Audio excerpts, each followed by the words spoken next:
Good morning, students. Today we are going to start our next topic, that is the control of blood pressure. In the previous lecture, we have studied about the blood pressure. Actually, what is the blood pressure and which kind of instrument are used to measure the blood pressure. Now, today we are going to start the control of blood pressure. How the blood pressure is controlled inside the body. So, firstly, hormonal control. After that, we are going to study about the nervous control. So, hormonal control. In the hormonal control, renin-angiotensin system, also known as RAS mechanism, by which BP is maintained.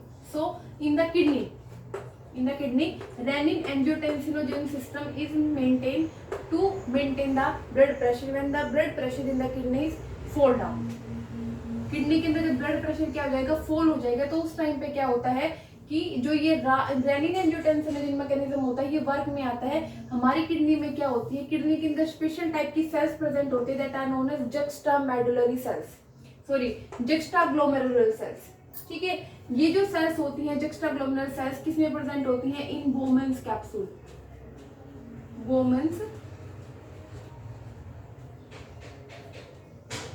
Bowman's capsule में क्या होती है, जक्स्टामेडुलर sales होती हैं kidney के अंदर. ठीक है, ये जो जक्स्टाग्लोमेरुलर सेल्स होती हैं, दी sales secrete renin.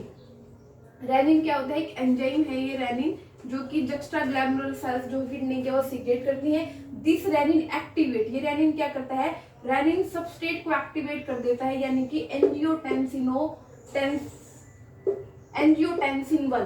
This angiotensin 1, this one is a decapeptide. ये क्या है, एक डेकापेप्टाइड है. इसको ये क्या करेगा, एक्टिवेट करेगा. कौन एक्टिवेट करेगा, this renin. This renin is secreted by the juxtaglomerular cells of the Bowman capsule which are present inside the kidney. Now the activation of this angiotensinogen is a weak vasoconstrictor. Remember, we are studying when the blood pressure falls down, decrease. ठीक है, kidney के अंदर अगर आर्टियल blood pressure decrease हो गया है, at that time juxtaglomerular cells secrete renin. This renin activate angiotensin 1. This angiotensin 1 in the presence of enzyme convert into angiotensin 2. This angiotensin 2 is 40 times powerful vasoconstrictor than noradrenaline.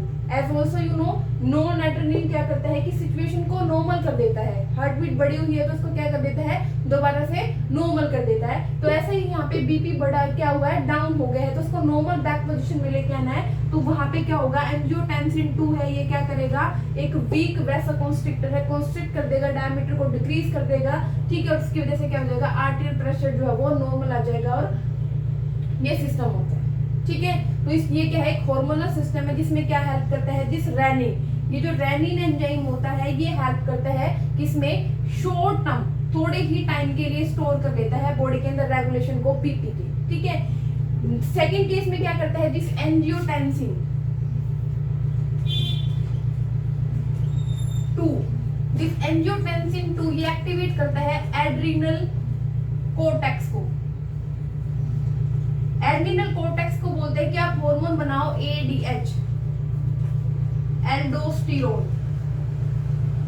ये एक mineralocorticoid है. This one is a mineralocorticoid. This mineralocorticoid ये क्या करता है, ये body में sodium की कंसंट्रेशन को इंक्रीज कर देता है. Sodium ion concentration increase by the ADH. This ADH increase the sodium ion concentration from in the interstitial fluid by the selective reabsorption. This sodium ion again reabsorb water, especially from the collecting tubules, and again pour in the blood. क्या करेगा, ये ADH जो है increase कर देगा sodium की ion की concentration interstitial fluid के अंदर. इंक्रीज जो कंसंट्रेशन है सोडियम आयन की, इंक्रीज जो सोडियम आयन की कंसंट्रेशन है, ये क्या करेगी, अगेन रीअब्सॉर्ब करेगी नेफ्रिक फिल्ट्रेट को. ठीक है, नेफ्रिक फिल्ट्रेट है उसमें से वाटर को रीअब्सॉर्ब करेगी. रीअब्सॉर्ब करने के बाद अगेन कहाँ पे डाल देगी, ब्लड के अंदर. ब्लड का वॉल्यूम इंक्रीज हो जाएगा, increase volume cardiac output increase and then the blood pressure increase. ठीक है, तो ये सिस्टम होता है, इससे क्या हो जाएगा, increase arterial pressure. Second thing क्या होगा कि ये जो एल्डोस्टेरिन होते हैं, ये सोडियम आयन की जो इंक्रीज कंसंट्रेशन होती है, कैल्शियम आयन की कंसंट्रेशन को भी इंक्रीज कर देगा। ठीक है, कैल्शियम आयन की कंसंट्रेशन जब इंक्रीज होगी बॉडी के अंदर तो ये क्या करेगा, मायोकार्डियल एक्टिविटी, कॉन्ट्रैक्टिलिटी इंक्रीज करेगा, जिससे क्या होगा, कार्डियक आउटपुट इंक्रीज होगी और इंक्रीज आर्टेरियल प्रेशर। ठीक है भाई, तो ये ही चीजें हैं जिसकी वजह से क्या हो जाएगा, अगर बॉडी के अंदर क्या है, आर्टेरियल प्रेशर डाउन चला गया है तो किडनी का ये मैकेनिज्म होता है जिसमें रेनिन जुक्स्टामेडुलर सेल्स होती हैं, किडनी के रेनिन सीक्रेट करेंगी, रेनिन जो एंजाइम होता है एक्टिवेट करेगा रेनिन सबस्ट्रेट को। ठीक है, जो रेनिन सबस्ट्रेट है वो एक एंजाइम है जो कि एंजियोटेंसिनोजन को वहां पे एक्टिवेट करेगा, जो कि एक वीक वैसोकंस्ट्रिक्टर है। In the presence of enzyme convertase, जो कन्वर्टिंग एंजाइम है उसकी प्रेजेंस में एंजियोटेंसिनोजन 2 के अंदर कन्वर्ट हो जाएगा, जो कि क्या है, एंजियोटेंसिनोजन 40 टाइम्स मोर पावरफुल वैसोकंस्ट्रिक्टर है किससे, देन द नोरेपिनेफ्रिन। एंजियोटेंसिनोजन की वजह से क्या होगा, डायमीटर क्या हो जाएगी, श्रिंक हो जाएगी सॉरी कॉन्स्ट्रिक्ट हो जाएगी, जिससे क्या हो जाएगा, बीपी इंक्रीज हो जाएगा। ये शॉर्ट टर्म रेगुलेशन होता है बीपी के लिए। Again this increase level of angiotensin 2 activate adrenal cortex, adrenal cortex को एक्टिवेट करेगा कि एडीएच सीक्रेट करो, एल्डोस्टेरोन जो कि एक स्टेरॉइड है, मिनरलोकॉर्टिकोइड की कैटेगरी के अंदर आता है। ये क्या करेगा, this ADH increase sodium ion concentration interstitial fluid के अंदर and further the increase level of sodium ion concentration reabsorb nephric filtrate. ठीक है, जो मेन वहां पे होते हैं मेनली वाटर को रीअब्सॉर्ब करके again pour into the blood and the volume of the blood increase and automatically the arterial pressure is increased because cardiac output is obviously increased and this calcium ion concentration is also increased. This calcium ion concentration increase the myocardial contractility, जब वो contract ज्यादा होंगे तो वहां पे obviously cardiac output increase and automatically this arterial pressure is increases. So this one is all about the hormonal control. Next one is the nervous control. Sorry, before that we are study about the renal control.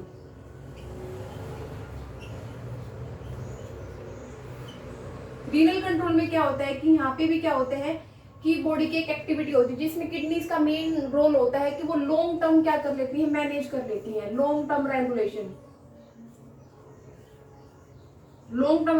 Of BP. मान लो कि BP down चला गया है तो kidney क्या करेंगी, kidney जो होती है यूरिन की आउटपुट को भी डिक्रीज कर देंगी। ठीक है, डिक्रीज अल्ट्राफिल्ट्रेशन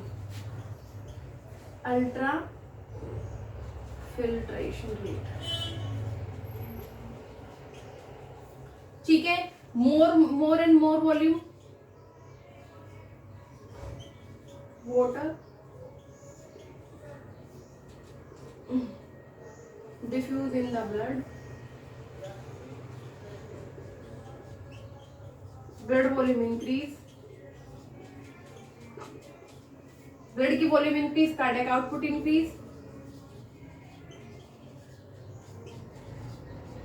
और कार्डियक आउटपुट इंक्रीज होगी तो क्या होगा, ऑब्वियसली वहां पे बीपी जो है वो अपने आप से इंक्रीज हो जाएगा। ठीक है, ये तो क्या था जब बीपी डाउन चला गया है। अगर इसका रिवर्स कंडीशन हो, इसकी ही रिवर्स कंडीशन हो कि मान लो जो बीपी है वो इंक्रीज हो गया है तो कार्डियक जो किडनीज है वो क्या करेंगी, अल्ट्राफिल्ट्रेशन के रेट को क्या कर देगी, इंक्रीज कर देगी, जिससे ज्यादा से ज्यादा या हो यूरिन की आउटपुट हो, और यूरिन की आउटपुट जितना लॉस ऑफ वाटर बॉडी से ज्यादा होगा उतना ही क्या होगा, ब्लड का वॉल्यूम डिक्रीज हो जाएगा और जो प्रेशर इंक्रीज हुआ था वो दोबारा से नॉर्मल कंडीशन के अंदर आ जाएगा। तो this one is a renal control. एक होता है बॉडी के अंदर जो होता है कैपिलरी शिफ्ट।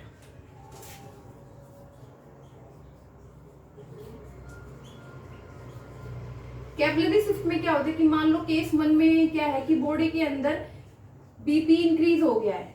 ठीक है, तो जो एक्स्ट्रा यहाँ पे ब्लड फ्लो कर रहा है और ये होता है इंटरस्टिशियल स्पेस, तो जो एक्स्ट्रा वाटर है वो क्या होगा, डिफ्यूजन के थ्रू बॉडी से बाहर जाकर इंटरस्टिशियल फ्लूइड के अंदर जो इंटरस्टिशियल स्पेस है वहां पे जाके शिफ्ट हो जाएगा एक्स्ट्रा जो वाटर है। ऑब्वियसली यहाँ से क्या होगा, वॉल्यूम जो होगा ब्लड का वो डिक्रीज हो जाएगा, वॉल्यूम डिक्रीज हो जाएगा तो ऑब्वियसली कार्डियक आउटपुट डिक्रीज, और बीपी क्या है नॉर्मल इंक्रीज है तो वो क्या हो जाएगा, नॉर्मल कंडीशन के अंदर आ जाएगा। अगर रिवर्स कंडीशन है, मान लो कि बीपी यहाँ पे डाउन चला गया है, डिक्रीज हो गया है, तो जो इंटरस्टिशियल स्पेस में वाटर जो ब्लड से निकल के बाहर गया था by the process of diffusion, तो जो ऑस्मोटिक जो रेगुलेशन होता है डिफ्यूजन की वजह से, ऑस्मोलैरिटी की वजह से ब्लड की, तो जितना एक्स्ट्रा वाटर बाहर गया था this again come inside the blood. ठीक है, जो वाटर बाहर प्रेजेंट था इंटरस्टिशियल स्पेसेस के अंदर वो कहाँ पे आ जाएगा, ब्लड के साथ मिक्स कर जाएगा। ब्लड की जो आउटपुट है, सॉरी जो वॉल्यूम है वो इंक्रीज हो जाएगी, और वॉल्यूम इंक्रीज होने की वजह से क्या होगा, दोबारा से बीपी जो है इंक्रीज हो जाएगा, यानी कि नॉर्मल पोजीशन के अंदर आ जाएगा। तो ये कैपिलरी शिफ्ट मैकेनिज्म होता है जो कि खुद का बॉडी का मैकेनिज्म होता है। ठीक है, तो रीनल कंट्रोल हमने स्टडी कर लिया, कैपिलरी शिफ्ट हमने स्टडी कर लिया, इससे पहले हमने हार्मोनल कंट्रोल को स्टडी करते हैं किया है, और now last one is the nervous control. Nervous control में क्या होता है कि बॉडी के अंदर वैसो सेंटर्स होते हैं, vaso motor centre. Vasomotor centre कहाँ पे होते हैं, जो मेडुला ऑब्लोंगेटा होते हैं उसकी वॉल में प्रेजेंट होते हैं, मेडुला ऑब्लोंगेटा की वॉल में। ठीक है, यहाँ पे मेनली क्या होते हैं, बैरोरिसेप्टर्स, इनको प्रेसोरिसेप्टर्स भी बोलते हैं भाई। ठीक है, बैरोरिसेप्टर या फिर प्रेसोरिसेप्टर इनका काम ये होते हैं, ये क्या करते हैं, इनको हम नॉर्मली स्ट्रेच रिसेप्टर्स भी बोलते हैं भाई, स्ट्रेच रिसेप्टर्स। ठीक है, कहाँ पे मेनली प्रेजेंट होते हैं, ये मेनली प्रेजेंट होते हैं कैरोटिड आर्टरी के अंदर और आयोटा के अंदर। तो यहाँ पे इनको आयोटिक बॉडीज बोल देते हैं, और in the case of carotid में क्या बोलते हैं, कैरोटिड बॉडीज। इनका मेन काम क्या होता है, इनका मेन काम होता है हार्ट बीट को रेगुलेट करना, फर्स्ट और सेकंड जो है डायमीटर, ये मेन काम होते हैं, यानी कि कॉन्ट्रैक्ट की है या फिर वो रिलैक्स कंडीशन की है, डायलेशन है या फिर कॉन्ट्रैक्शन है, तो ये दोनों चीज जो होती है ये मेन काम होता है कि इसका कंट्रोल करना। ठीक है, नर्वस कंट्रोल के थ्रू। ठीक है, तो ये जो स्ट्रेच रिसेप्टर्स प्रेजेंट होते हैं, बैरोरिसेप्टर भी जिनको बोलते हैं, ये क्या करते हैं कि जब ब्लड फ्लो कर रहा है किसी भी पर्टिकुलर आर्टरी के अंदर, तो वो देखते हैं कि how much degree of stretch. ठीक है, जितना ज्यादा स्ट्रेच हुआ है वो कैरोटिड और आयोटिक बॉडी से उसको मतलब सेंस करते हैं। अगर वहां पे क्या हुआ है, अगर वॉल्यूम इंक्रीज है, ठीक है, मान लो बीपी बढ़ गया है फर्स्ट केस के अंदर, ठीक है, बीपी इंक्रीज हो गया है तो क्या होगा, इंक्रीज हो गया तो हार्ट बीट क्या हो जाएगी, डाउन चली जाएगी। हार्ट बीट डाउन चलेगी तो ऑब्वियसली कार्डियक आउटपुट भी क्या हो जाएगी, डाउन हो जाएगी। डायमीटर क्या कर देगी, कॉन्स्टेंट की जगह पे डायमीटर जो है उसको इंक्रीज कर देंगे, यानी कि वॉल्यूम इंक्रीज हो जाएगी। वॉल्यूम इंक्रीज हो जाएगी तो ऑब्वियसली ब्लड का जो प्रेशर है वो अपने आप डाउन चला जाएगा। तो ये क्या करते हैं, ये जो रिसेप्टर्स होते हैं, ये रिसेप्टर्स क्या देते हैं कि how much degree of stretch in the particular artery. ठीक है, तो उसकी वजह से क्या हो जाएगा, वो दो सेंस करके और यहाँ पे क्या कर देंगे दोबारा से हार्ट बीट को, और उसकी जो डायमीटर ब्लड वेसल्स की इंक्रीज और डिक्रीज हुई है उसको दोबारा से नॉर्मल कंडीशन के अंदर लाने का काम करते हैं। ठीक है, तो इनको क्या बोलते हैं, ये होता है नर्वस कंट्रोल। अगर इसके रिवर्स कंडीशन भी है, ठीक है, मान लो कि यहाँ पे बीपी यहाँ पे तो इंक्रीज हुआ है, दूसरे केस में अगर बीपी डिक्रीज है तो उस कंडीशन में क्या हो जाएगा, हार्ट बीट को इंक्रीज कर दिया जाएगा और डायमीटर को क्या कर दिया जाएगा, डिक्रीज, कॉन्स्ट्रिक्ट हो जाएगी, तो वहां पे प्रेशर इंक्रीज हो जाएगा और दोबारा से बीपी जो है वो नॉर्मल कंडीशन के अंदर आ जाएगा। ठीक है, तो ये था पूरा का पूरा about the control of the blood pressure by the renal control, capillary shift, nervous control, and in the first section we have studied about the hormonal control. Thank you.